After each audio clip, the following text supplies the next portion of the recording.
Olunaku olw'eggulo nga bwe twabalaze obulungi nga nnamwandu w'omugenzi Pastor Raymond Ssekyanzi akyaddeko wali ekitintale Christian Fellowship ewa Pastor Kamya era bw'atyo n'atunyumiriza obudde bwe yamala n'omugenzi naddala mu budde obwasembayo obwo ng'omugenzi tannava mu bulamu bw'ensi eno. Yabanyumiriza ebintu bingi era nga byonna nabibateereddeyo era nga nsuubira nti mwabirabye bulungi. Kati mu kaseera kano ne Pastor Kamya yayogedde ku mukwano gwe n'omugenzi n'ayogera ku ngeri gye baatandika n'atubuulira ebyabagatta. Yayogedde ebintu bingi nnyo ebibadde bibafaako bombi n'omugenzi Raymond Ssekyanzi era mu bufu bwe bumu ekkanisa ne Pastor Kamya okutwaliza wamu basitudde abantu bano ngamba nnamwandu ne bamulekwa ne babasabira ne babawongayo mu mikono gya Mukama ne babasabira nga basaba Katonda okubeera nga abayongera obbagumya okubanyiga ebiwundu n'okubalabirira mu kaseera kano nga baakaviibwako omuntu waabwe. Era naffe wano wennyini twongera basabira za Mukama Katonda abagumye abanyiga ebiwundu.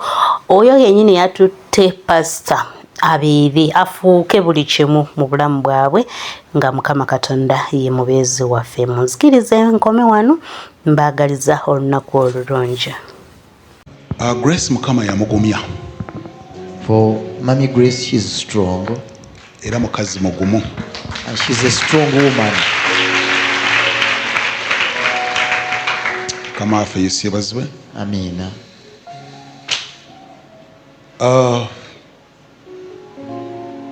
Monsi in this world, Katonda atugattako abantu. God connects us Katomanyi lwaki. to people. You don't know Kama why. afe Yesu yebazibwe. Hallelujah. Musomba Raymond ngabo batugambye. Just like they have told us, Pastor Raymond, Mukama okumungattako. for him to be connected Okufuuka to me, mukwano gwange. to become my friend, Bye biseera by'embaga yange. it was the time of my wedding. Kuba nalaba omwana omulenzi I saw a young man. yasala enkoko He slaughtered bebazimanyiza the chicken, bebeetika amatooke bakola bino nabiri carried each and everything here naye and nali there. mumanyi kuba maama And I Joshua knew him. yaŋŋamba nga bano batabani bange ye ne Oscar They used to tell me that these are my sons. ne ntandikawo kuba nga njogeramuko naye Then I started speaking to him, mpolampola nga little simanyi not knowing bwe tuliba. how we Mukama shall waffe be. Yesu yebazibwe. Amen.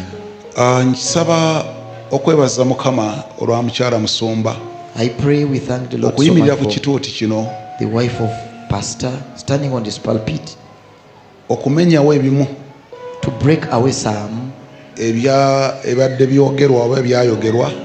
words that were spoken or words which are being spoken Pastor Kamya teyafaayo. that Pastor Kamya did not take any care, Pastor Kamya that Musumba Musumba Kamya, yamuyita agenda amusabire n'agaana. Pastor Naye mukyala invited Musumba him, amanyi.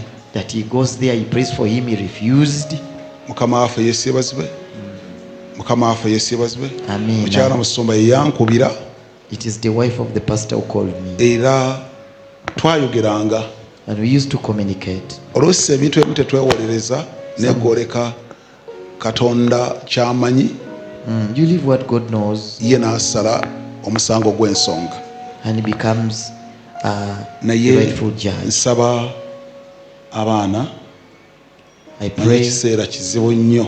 I know to the children it is a very difficult time. Taata yagenda oli neffe weetuli. Daddy went, but for us we are present. Mukama waffe Yesu yebazibwe. Ffe tukola tutya? We are present. Weetuli. Era emirundi mingi And many times, mubadde naffe you have been with okuviirira us muto. right away from when you are still young. N'ekiseera kino weetuli. And even up this time we are present. Kansabe tusabire famire. Let's Amen. pray for the family. Ebintu byakyuse Things bwe have bibadde changed. si bwe bigenda okubeera kubanga That is not how things are going. buli nkyukakyuka ejja n'ebisoomooza. Every change and every Naye transformation nsaba Mukama comes bagumye. with a change. But may Ate era God nsaba Katonda asibe emitima. Asibe emitima.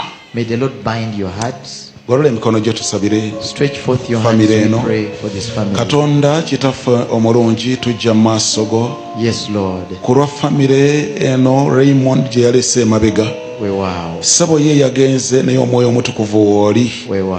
Kubanga ssebo taata okubeerawo okwo kwe kugenda okusobozesa Grace n'abaana bano Mukama nga ssebo kabaka okuyimirira.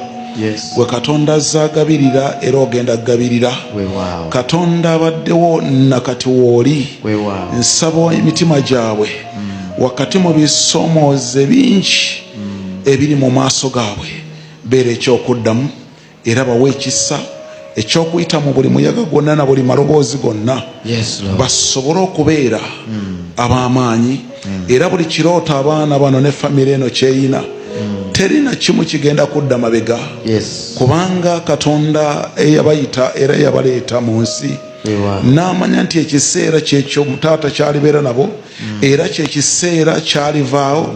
Nsaba obawe ekisa kyonna era basigale nga b'amaanyi era baweereze Katonda mu linnya lya Yesu Kabaka omutukuvu nsabye. Amiina. Amiina.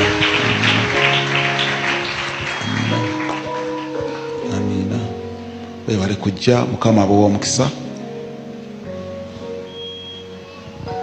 Hallelujah. Mwatwagala. You loved us.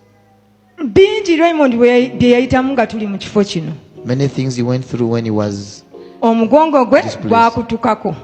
You know, he got gwasesetuka. A problem with his spinal cord. Ne tubeera tasobola nga n'okumugira okuteekako akananka ku lugoye nga tosobola mukwatako. He never even wanted even him to be touched. N'atuuka n'abeera n'ekizimba bamujjana ku kituuti wano okumutwala omulongoosa. He reached a time he had a tumor and he was gotten from the pulpit. Ebintu bingi challenges nyingi ze yayitangamu nga tuli wano. Many challenges he went through. Emmotoka n'emukuba nga tuta abaana ba Sunday school e Jinja. When we had traveled to Jinja, he got knocked down by the car. Byonna yabiyitamu wano. He went through all that. Abaagalwa saamanyaako n'olunaku n'olumu. Beloved, I didn't know any nti omusajja oyo alimvaako. that this man will ever live. Kubanga ekyo ekya sukaali ne pressure saabityanga. You know, for nagambanga ne ngamba oba biri yabiyitamu. I said if he went through the ne kino ajja kukola ki? will also overcome this. Ajja kiyitamu. He will overcome it.